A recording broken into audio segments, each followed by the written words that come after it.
جمعية الدعوة والإرشاد وتوعية الجاليات بمحافظة بدر. الحمد لله رب العالمين وبه نستعين في أمور الدنيا والدين والصلاة والسلام على أشرف الأنبياء والمرسلين نبينا محمد وعلى آله وأصحابه ومن تمسك بسنته إلى يوم الدين.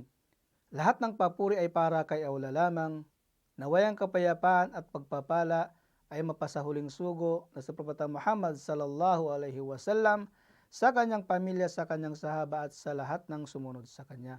Mga mahal na kapatid sa pananampalatayang Islam, ang isang Muslim ay nararapat na maghanap ng kaibigan na may takot sa Allah subhanahu wa ta'ala, na naniniwala sa Allah subhanahu wa ta'ala at nananampalataya sa Allah subhanahu wa ta'ala at mayroong kaalaman sa relihiyong Islam.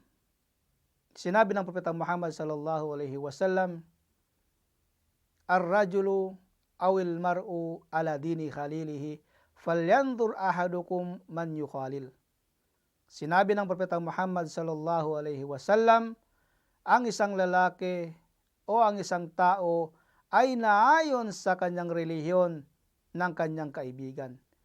Kaya't tignan ng isa sa inyo ang kanyang kinakaibigan.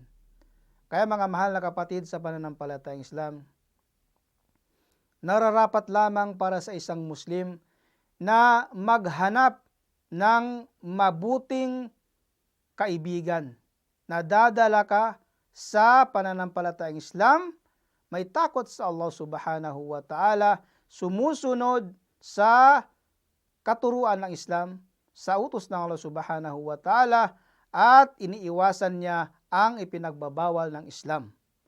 At ikaw rin ay dinadala niya sa matuwid na landas, sa gawaing pagsamba, sa mabubuting gawain.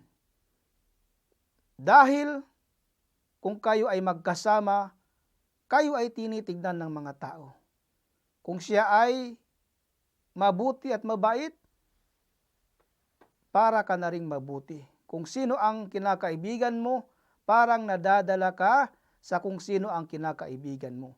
Kaya nararapat para sa isang Muslim na maghanap ng mabait na Muslim na masunurin sa katuruan ng Islam hanggang ikaw ay madala niya sa kabutihan, sa paraiso, sa matuwid na landas, at ikaw ay pinapayuhan niya sa pag-aaral sa Islam at sa tamang landas. Naway mapabilang tayo sa mga mabubuting kaibigan. Wabillahi taufiq wal hidayah. Assalamualaikum warahmatullahi wabarakatuh.